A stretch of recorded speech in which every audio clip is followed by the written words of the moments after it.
નમસ્કાર, વીટીવી વિશેષમાં આપનું સ્વાગત છે। હું છું અંકુર। 2019નું વર્ષ અનેક રીતે મહત્વપૂર્ણ રહેવાનું છે, કારણ કે આ વર્ષે લોકસભાના સૌથી મોટા પર્વ લોકસભાની ચૂંટણી આવી રહી છે। પ્રજા નક્કી કરશે કે કોને દિલ્હીની ગાદી પર બેસાડવામાં આવે। રાષ્ટ્રીય કક્ષાએ અનેક પ્રશ્નો હશે, પરંતુ આજે અમે વાત કરીશું ગુજરાતના સાંસદોની, કે જેઓ 2014ની ચૂંટણીમાં ભારે મતોથી વિજયી બન્યા હતા અને પોતાના વિસ્તારનું પ્રતિનિધિત્વ કરવા માટે દેશની સંસદમાં પહોંચ્યા હતા। પરંતુ આ સાંસદોએ પોતાના કાર્યકાળ દરમિયાન એવા કયા કામો કર્યા કે જેને કારણે પ્રજા તેમને ફરી ચૂંટવા ઈચ્છે છે? આ સાંસદોની કામગીરીને લઈને પ્રજા શું કહી રહી છે તે જાણવાનો વીટીવીએ પ્રયાસ કર્યો।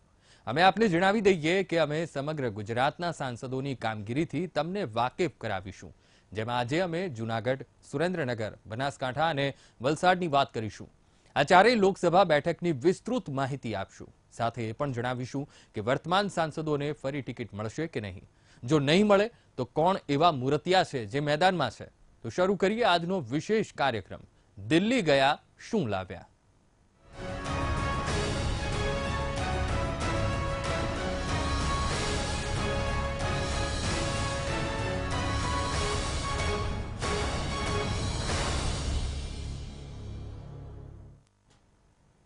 નવા વર્ષની શરૂઆત થઈ છે।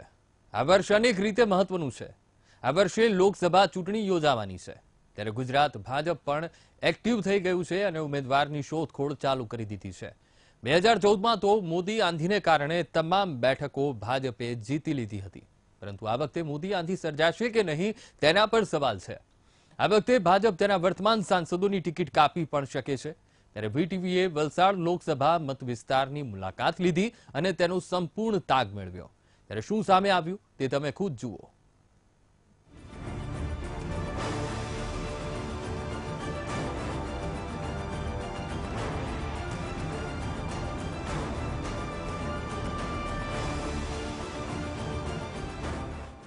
અત્યંત મહત્વની બેઠક એટલે વલસાડ। જે પાર્ટી વલસાડમાં જીતે તે દેશમાં રાજ કરે। દેશના રાજકારણમાં વલસાડ બેઠકનું ખૂબ જ મહત્વ છે। આ બેઠકની એવી પરંપરા રહી છે કે આઝાદી બાદ જે પાર્ટીએ વલસાડ બેઠક કબજે કરી છે તે જ પાર્ટી દિલ્હીની ગાદી પર બેસી છે। ગત 2014ની ચૂંટણીમાં ભાજપના સાંસદ જીતતા ભાજપ દિલ્હીની ગાદી પર બેસ્યું હતું, ત્યારે આ વખતે 2019ના મહાજંગમાં વલસાડ બેઠક કબજે કરવા તમામ પક્ષ મરણિયા પ્રયાસ કરશે।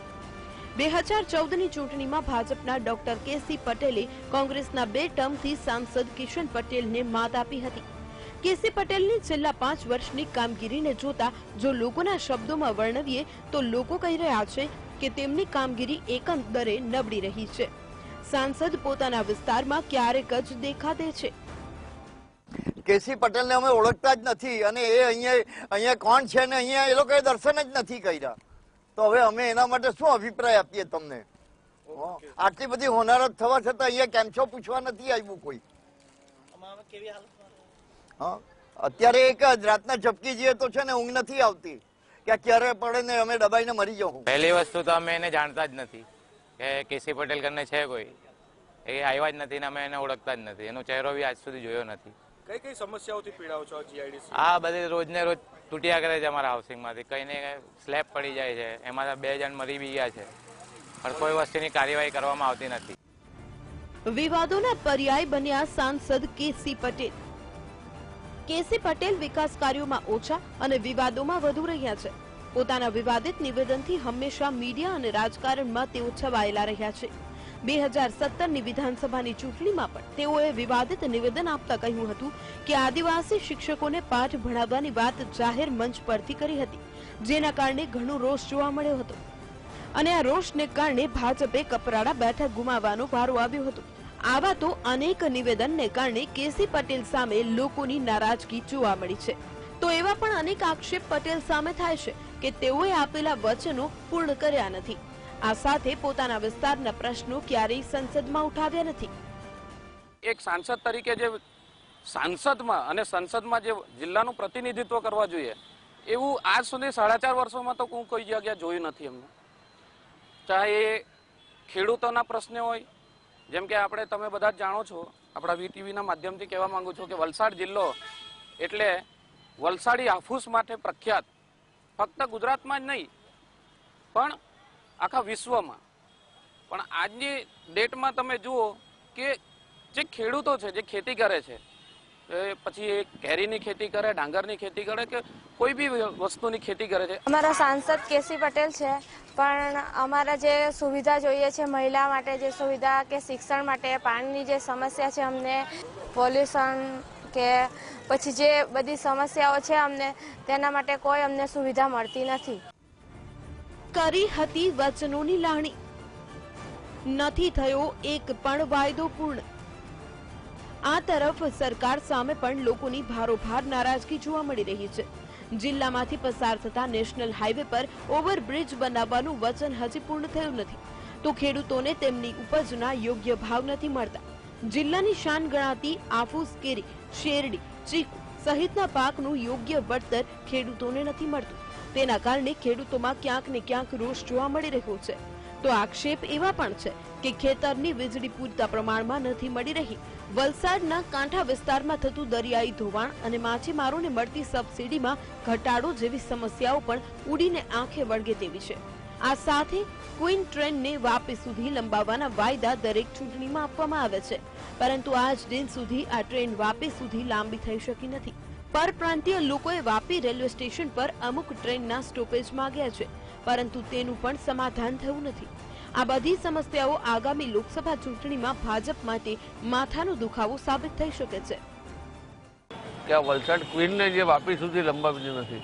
આજે એક એકની બે બે ત્રણ ત્રણ ચૂંટણી પહેલાના વાયદા થઈ ગયા છે, પણ આજે જનતાને અહીંથી રાતે 12 વાગે બસ પકડીને વલસાડ સુધી જવું પડે છે. ધરમપુર છે, ડાંગ આ બાજુનો વિસ્તાર છે, સિલવાસ છે, દમણ છે, આ બધા પબ્લિકે વલસાડ સુધી બસમાં જવું પડે છે અને વાપી સુધી લંબાવતા નથી. એ બહુ જૂની માંગણી છે અને હર ઇલેક્શનમાં અમે આ માંગ મૂકી છે. કેસી પટેલ તો 1-2 વખત જ આવ્યા છે ખાલી. હા, કઈ કઈ સમસ્યાઓ મુખ્ય છે? સમસ્યામાં આ પાણીની સમસ્યા છે, ગટર લાઈન છે, રોડોના કામ છે, એ સમસ્યા છે બધી. પોલ્યુશન કેવું છે? પોલ્યુશન બહુ વધારે, બહુ પોલ્યુશન વધારે, એની સમસ્યા વધારે છે. કેસી પટેલને ભાજપ આ વખતે ટિકિટ આપશે કે નહીં તેના પર પણ પ્રશ્નાર્થ છે, કારણ કે પટેલની છબી પણ ખરડાઈ છે. ગત વર્ષે ગાઝિયાબાદની એક મહિલા વકીલે પટેલ પર કથિત શોષણનો આરોપ લગાવ્યો હતો.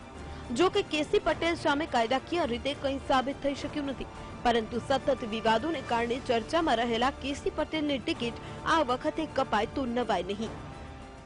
પણ આજ સુધી જવા નહીં, એટલે અમને એવા માણસની જરૂર છે કે અમારું સાંભળી શકે, કાયમ અમારું કામ કરી શકે, એવો અમને જરૂર છે. કઈ કઈ સમસ્યાઓ નડે છે? સમસ્યા અમને પહેલી તો આ હાઈવેની, નેશનલ હાઈવે 56 એ નડે, ચણોદની ટ્રાફિક નડે, ચણોદમાં ગામમાં કોઈ સુવિધા નહીં મળે, પાણીની બહુ તકલીફ છે, રોડની તકલીફ છે. 2019ની ચૂંટણીને થોડા મહિનાઓની હજુ વાર છે, પરંતુ ભાજપે આ બેઠક અંકે કરવા માટે અત્યારથી જ કવાયત શરૂ કરી દીધી છે. સૂત્રો દ્વારા એવી પણ માહિતી મળી રહી છે કે ભાજપ આ વખતે કોઈ નવો જ ચહેરો ઉતારી શકે છે. તો ધરમપુરના ધારાસભ્ય અરવિંદ પટેલ અને વન મંત્રી રમણ પાટકરને આ બેઠક પરથી ચૂંટણી લડવાના અભરખા છે. આ સાથે કેસી પટેલની પુત્રવધુ અને વિધાનસભામાં દંડક રહી ચૂકેલા ઉષા પટેલ પણ પ્રધાનમંત્રી મોદીની ગુડબુકમાં છે. સાથે કેસીના ભાઈ ડીસી પટેલ પણ ચૂંટણી લડવા માટે મજબૂત દાવેદાર મનાઈ રહ્યા છે. ત્યારે જોવું એ રહ્યું કે છેલ્લી ઘડીએ ભાજપ કોને આ બેઠક પરથી લોકસભા જંગમાં ઉતારે છે. માનવ ઠાકોર, વીટીવી ન્યૂઝ, વલસાડ. તો ગુજરાતમાં ઝાલાવાડ તરીકે ઓળખાતો પ્રદેશ એટલે સુરેન્દ્રનગર. આ વિસ્તારમાં આવેલી લોકસભા બેઠક એટલે સુરેન્દ્રનગર. આ બેઠક પર 2014ની લોકસભા ચૂંટણી જનતાએ ખોબલે ને ખોબલે મત આપી ભાજપના દેવજી ફતેપરાને વિજય બનાવ્યા હતા. હવે 2019નું બ્યુગલ ફૂંકાવાની તૈયારીમાં છે. ત્યારે છેલ્લા 4.5 વર્ષમાં દેવજી ફતેપરાની કામગીરી કેવી રહી તેનો વીટીવીએ તાગ મેળવ્યો. ત્યારે શું સામે આવ્યું તેમની કામગીરીને લઈને તે તમે ખુદ નિહાળો.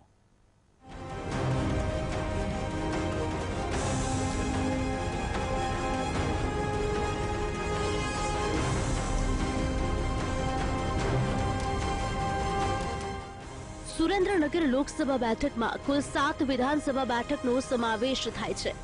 જેની વાત કરીએ તો વઢવાણ, લીંબડી, ચોટીલા, ધસાડા અને ધાંગધ્રાનો સમાવેશ થાય છે. ગત વર્ષ 2014માં લોકસભાની ચૂંટણીમાં ભાજપના દેવજીભાઈ ફતેપરાનો વિજય થયો હતો. ગત ચૂંટણીમાં 16.55 લાખ જેટલા મતદારોએ પોતાના મતાધિકારનો ઉપયોગ કર્યો હતો અને સરેરાશ 56.70% જેટલું મતદાન થયું હતું. ફતેપરાના સાંસદ તરીકેના કાર્યકાળને લગભગ 4.5 વર્ષ જેટલો સમય થવા આવ્યો છે, પરંતુ એવા કોઈ કામ કે વિકાસ કાર્યો નથી જે ઉડીને આંખે વળગે તેવા હોય. લોકોનો આક્ષેપ છે કે સાંસદ પોતે રાજકોટમાં રહે છે અને ક્યારેય મત વિસ્તારમાં આવતા નથી. વચનો આપી સાંસદ દેવજીભાઈ ફતેપરાએ મતો મેળવી લીધા હતા, પરંતુ ત્યારબાદ જિલ્લામાં કોઈ જ વિકાસ કર્યો નથી.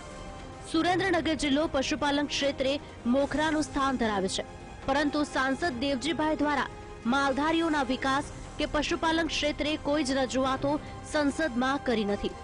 હાલ જ્યારે સુરેન્દ્રનગર જિલ્લાને અછતગ્રસ્ત જાહેર કરવામાં આવ્યો છે, ત્યારે સાંસદ દ્વારા રાહત દરે ઘાસચારો સહિતની સુવિધાઓ આપવામાં પણ નિષ્ફળ રહેતા પ્રજાજનોમાં ભારે રોષ જોવા મળી રહ્યો છે. સુરેન્દ્રનગર જિલ્લાના સાંસદ શ્રી દેવજીભાઈ ફતેપરાએ ચૂંટણી સમયે જે આપેલા વચનો હતા કે સુરેન્દ્રનગર જિલ્લાની અંદર હું વિકાસના એવા કામ કરીશ કે જે આગામી પેઢી તેને યાદ રાખે, તે માયલું તેઓ શ્રીએ કંઈ પણ પ્રકારનું કરેલ નથી અને કેટલા વિકાસના કામ કરવા જોઈએ અને કેટલી ગ્રાન્ટ વપરાવી જોઈએ તે પણ કોઈ પ્રજા સમક્ષ તેઓએ ઉલ્લેખ કરેલ નથી. તેમની માત્ર ઓફિસની અંદર તેઓ શ્રી અમુક સમય હાજર હોય છે, અમુક સમય નથી હોતા અને ખરેખર ગરીબ કલ્યાણ મેળાની અંદર ને જ્યાં પ્રસિદ્ધિ મળતી હોય તેવી જગ્યાએ તેઓ ઉપસ્થિત રહે છે. દેવજીભાઈ 4.5 વર્ષથી દેખાણા નથી અને માલધારીઓને એટલી પણ અત્યારે પરિસ્થિતિ છે તો દેવજીભાઈ માલધારીઓના પ્રશ્ન પણ સાંભળતા નથી. અમે 4-5 વખત રજૂઆત કરી પણ છતાંય દેવજીભાઈએ ક્યારેય સાંભળ્યું નથી અને અત્યારે તાઇફાઓ સિવાય કંઈ કરતા નથી. દેવજીભાઈ ખાલી એમના જે ભાજપના જો પ્રસંગો હોય એમાં જ હાજરી આપે છે અને માલધારીના અત્યારે બહુ એટલે બહુ હિજરત કરી ગયા છે. એની કફોડી પરિસ્થિતિમાં તે દેવજીભાઈ દેખાતા નથી અને હવે અમે એવા સાંસદને મત દેવા માંગવી છીએ કે જે પ્રજાનો સાંભળે અને માલધારીઓનું ખાસ કરીને સાંભળે. લોકો આક્ષેપ લગાવી રહ્યા છે કે સાંસદ દેવજી ફતેપરાએ સરકાર દ્વારા મળતી કરોડોની ગ્રાન્ટ તો લઈ લીધી, પરંતુ જિલ્લામાં ક્યાં વાપરવામાં આવી તે એક પ્રશ્ન છે. ખેતી આધારિત આ જિલ્લામાં ચૂંટણી સમયે ટેક્સટાઇલ ઝોન બનાવવાનું વચન આપવામાં આવ્યું હતું. ખેડૂતોને નિયમિત પાણી અને પોષણક્ષમ ભાવો આપવાની જાહેરાતો કરાઈ હતી, પરંતુ જિલ્લામાં આજે પણ ખેડૂતોને પોષણક્ષમ ભાવો નથી મળતા અને ખેડૂતોને સિંચાઈ માટે નિયમિત અને પૂરતું પાણી નથી મળી રહ્યું. સાંસદ ખેડૂતોના પ્રશ્નો હલ કરવામાં સદંતર નિષ્ફળ નીવડ્યા છે. જિલ્લા પંચાયતમાં આવેલા સાંસદના કાર્યાલયમાં ક્યારેય સાંસદ જોવા મળતા નથી. લોકો જ્યારે પ્રશ્નો લઈને રજૂઆત માટે પહોંચે છે ત્યારે તેમને માત્ર નિરાશા જ સાંપડે છે. જ્યારે યુવાનોને રોજગારી મળી રહે અને જિલ્લામાં મોટા ઉદ્યોગ સ્થપાય તે અંગે પણ સંસદમાં ક્યારેય દેવજી ફતેપરાએ કોઈ પ્રસ્તાવ કે પ્રશ્નો ઉઠાવ્યા નથી. સાંસદ માત્ર સરકારી કાર્યક્રમોમાં ગરબે ઘૂમતા અને ડાન્સ કરતા નજરે ચડે છે, પરંતુ પોતાના વિસ્તારમાં વિકાસના એક પણ કામ કર્યા નથી તેવા લોકોના આક્ષેપ છે. આવતા ટાઈમની અંદર ખેડૂતો પણ વિચારશે કે આમને ખેડૂત તરીકે આ સાંસદને ટિકિટ આપવી ન આપવી પાર્ટીનો પ્રશ્ન, પણ હવે પછી મત આપવા કે ન આપવા એ હવે ખેડૂતો વિચારશે. કારણ કે 4.5 વર્ષ એટલા બધા ફેલ ગયા છે કે સરકાર એમની હોય, બહુમતી હોય, ધારે કરી શકે. 3 પાર્લામેન્ટના સભ્યો, રાજ્યસભાના 2 સભ્યો હતા, પાર્લામેન્ટનો એક હતો, તેમ છતાં સુરેન્દ્રનગરની આખા ગુજરાતમાં 3 પાર્લામેન્ટના સભ્યો હોવા છતાં કોઈ ખેડૂતોને એવો મોટો કોઈ બેનિફિટ થયો નથી કે ખેડૂતોની સદ્ધરતા વધે. એટલે અત્યંત ગંભીર બાબત છે. યુવાનો માટે તેઓએ કોઈ પણ જાતના કાર્ય કર્યા નથી. આજે કેટલાય બેરોજગાર યુવાનો સુરેન્દ્રનગર જિલ્લામાં છે. સાંસદશ્રીનું કાર્યાલય એકમાત્ર જિલ્લા પંચાયતમાં આવેલું છે, ત્યાં પણ તેઓ રૂબરૂ મળતા નથી. તેમના પીએ દ્વારા કામગીરી થાય છે. એટલે હવે તો અમે એવું ઈચ્છીએ છીએ કે સુરેન્દ્રનગરના સ્થાનિક લેવલે કોઈ કાર્યકર હોય તે સાંસદ તરીકે આવે તો જ સુરેન્દ્રનગરને ધ્યાન આપી શકાય. શું લાગશે, ભાજપ એમને ટિકિટ આપશે ફરીથી? ભાજપ જો અમને ફરીથી ટિકિટ આપે તો તેમના જીતવાના ચાન્સીસ ખૂબ જ ઓછા છે. લોકોના આક્ષેપ પ્રમાણે દેવજી ફતેપરા પોતાના 4.5 વર્ષમાં સદંતર નિષ્ફળ રહ્યા છે. ત્યારે એવું જાણવા મળી રહ્યું છે કે ભાજપ આ વખતે નો રિપીટ થિયરી અપનાવી ફતેપરાને કદાચ રિપીટ નહીં જ કરે અને કોઈ નવો જ ચહેરો મેદાનમાં ઉતારશે. જિલ્લાની પ્રજા એવું કહી રહી છે કે સાંસદ કોઈ પણ પાર્ટીના હોય, ભાજપના હોય કે પછી કોંગ્રેસના, પરંતુ તે પ્રજાની વચ્ચે રહેતા હોવા જોઈએ અને પ્રજાના કામ કરનારા હોવા જોઈએ. હવે જોવું રહેશે કે 2019ના જંગમાં ભાજપ કોને પોતાના ઉમેદવાર બનાવે છે અને પ્રજા કોને પોતાના વિસ્તારમાંથી ચૂંટી દિલ્હીની સંસદમાં મોકલે છે. Viren Dangarecha, VTV news, Surendranagar. તો વિશેષ હવે વાત કરીએ ગરવા ગઢ ગિરનાર, જ્યાં શોભી રહ્યો છે તેવા જૂનાગઢની. જૂનાગઢ એટલે સંતો મહંતોની ભૂમિ. ગુજરાતના મહત્વપૂર્ણ અને રમણીય સ્થળ એવા જૂનાગઢના સાંસદ છે રાજેશ ચુડાસમા. વીટીવીની ટીમે જૂનાગઢની મુલાકાત લઈને રાજેશ ચુડાસમાની કામગીરી જાણી, લોકોની પ્રતિક્રિયાઓ જાણી. ત્યારે શું સામે આવ્યું તે તમે ખુદ નિહાળો.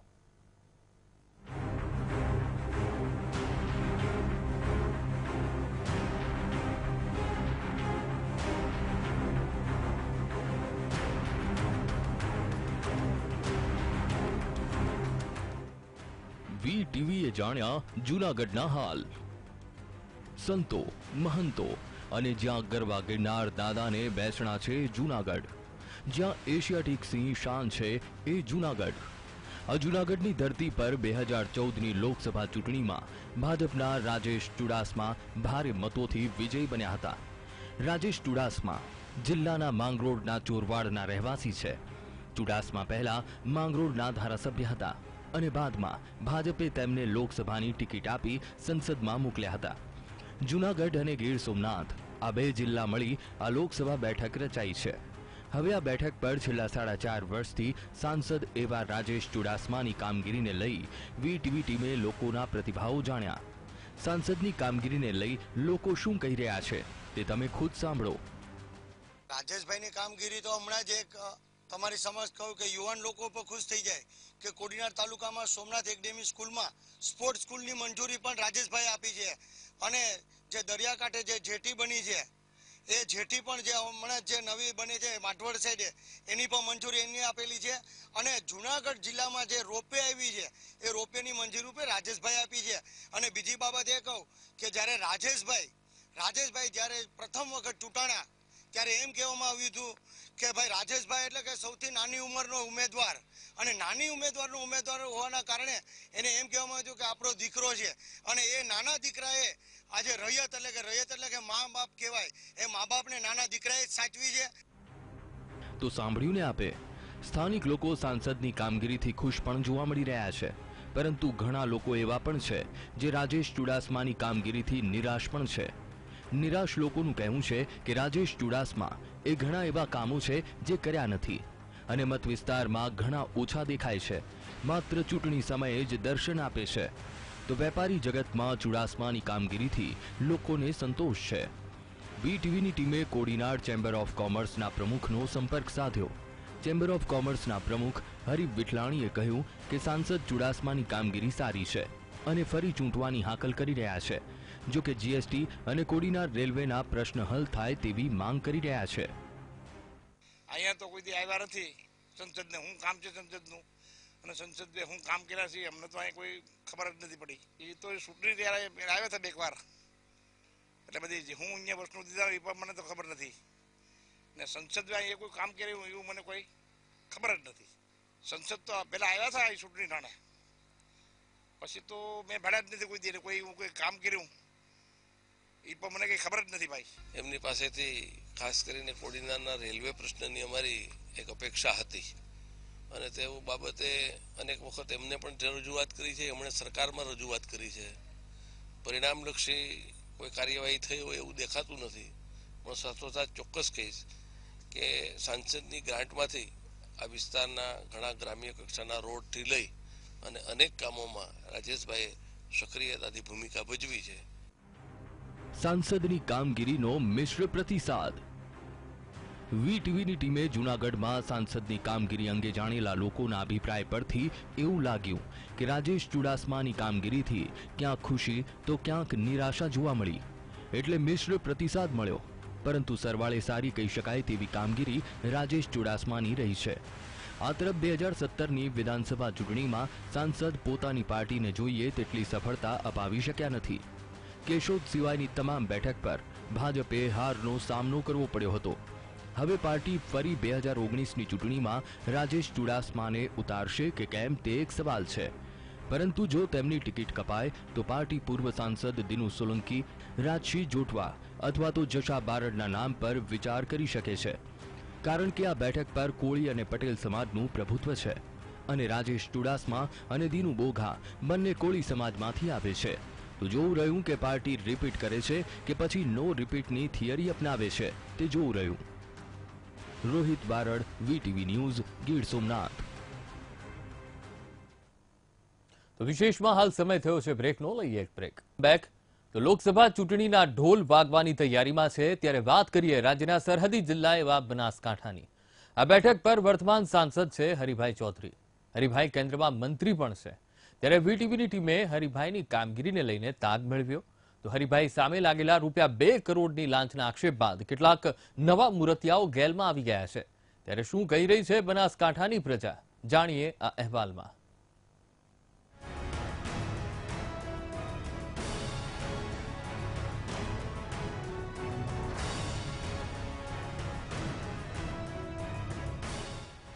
હરિભાઈ રિપીટ થશે કે નહીં?